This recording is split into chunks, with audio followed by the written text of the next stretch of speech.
गोब्राब बार बारनायनि जाहोनाव गरेस्वर हालामनि बेन्दोंआव थानाय अगुरि गामियाव गय दंफां बायनानै सासे आइजोनि आथिं बायदों। दिनै तामुलपुर जिल्लानि गरेस्वर अगुरि गामिनि थागिबि बिदिन्था नार्जारिनि अनजालि बिसि रिता नार्जारिया सिथ्लायाव माइ थिखांबाय थानाय समावनो हरखाबै गोब्राब बार फैनानै गय दंफाङा बायनानै रिता नार्जारिनि आथिङाव नांफैयो आरो आगदा फारसेनि आथिङा बायो।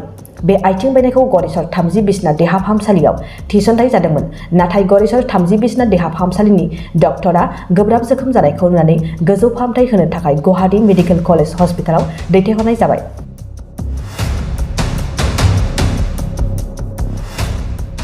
गोब्राब बार बारनायनि जाहोनाव गरेस्वर हालामनि बेन्दोंआव थानाय अगुरि गामियाव गय दंफां बायनानै सासे आइजोनि आथिं बायदों।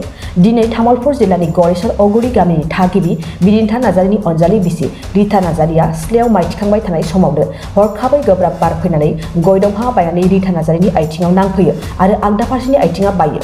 बे आथिं बायनायखौ गरेस्वर 30 बिसना देहा फाहामसालियाव थिसनथाय जादोंमोन, नाथाय गरेस्वर 30 बिसना देहा फाहामसालिनि डक्टरा गोब्राब जोखोम जानायखौ नुनानै गोजौ फाहामथाय होनो थाखाय गुवाहाटी मेडिकेल कलेज हस्पिटालाव दैथायहरनाय जाबाय।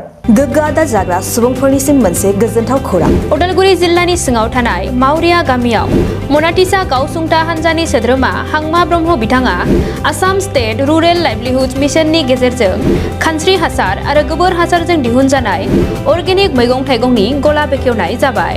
गोग्गो मैगं थाइगं जाग्रा गोसो गुदुं बायग्रा सुबुंफोरा गाहायाव होनाय जानबुं नम्बराव जगाजग खालामनो हागोन।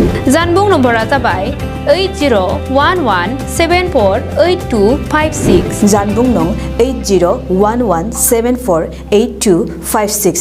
गोजोनथाव खौरां। आसामाव थानाय बयनिख्रुइबो साबसिन सोलोंथाइ होग्रा मिरुफोरनि गेजेराव टेक बुस्टाराबो गंसे।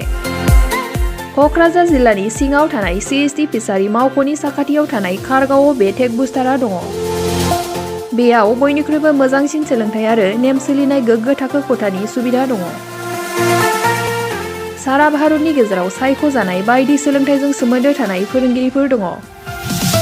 टेक बुस्टाराव प्रफेशनेल जार्नालिस्ट आरो टेकनिकेल कर्सफोरखौ होनाय जायो।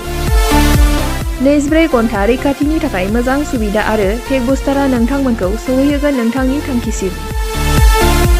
टेक बुस्टारा नोंथांनि सिमांखौ जाफुंसारनांगौनि थाखाय गांल' नङा, साहस आरो गोहोबो होगोन। सोलोंथाइ लाखांनायनि उनाव 100% प्लेसमेन्टनि खाबु दङ।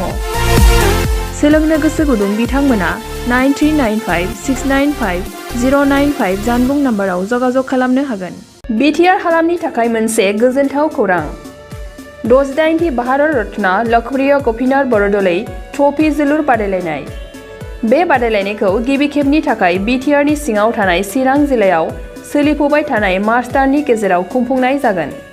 Guwahati sports association in association with Subungthi फाउन्डेशननि बानजायनायाव देग्लाय चिरां थाइखाजरानि राइन' क्लाब गेलेग्रा फोथाराव 2022 इं 25 मार्चनिफ्राय जागायनानै 30 मार्चसिम जोबथा बादायलायनाय जागोन। गासै मोनब्रै गेदेर जोलुर क्लाबफोरनि गेजेराव बे बादायलायनाया जागोन। बे गेदेर जोलुर क्लाबफोरनि मुंफोरानो जाबाय north east united FC, united Chirang Duar FC, Shillong लाजं FC आरो आसाम रेजिमेन्टेल सेन्टार।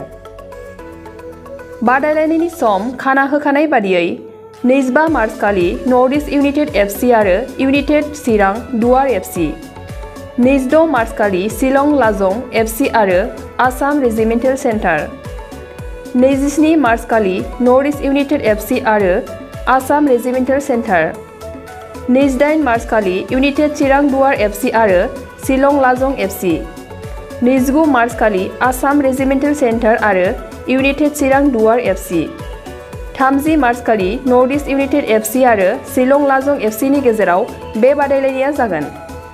जानो थांनाय बे बादायलायनायनि टिकेटखौ दानिफ्रायनो टिकेट काउन्टाराव होनाय जाबाय। नायनो गोसो गुदुं एबा जोलुर बादायलायनायखौ मोजां मोनग्रा सुबुंफोरा थाबैनो टिकेटनि थाखाय 9547461257 जानबुं नम्बराव जगाजग खालामहरनो हागोन एबा बुकिं खालामहरनो हागोन।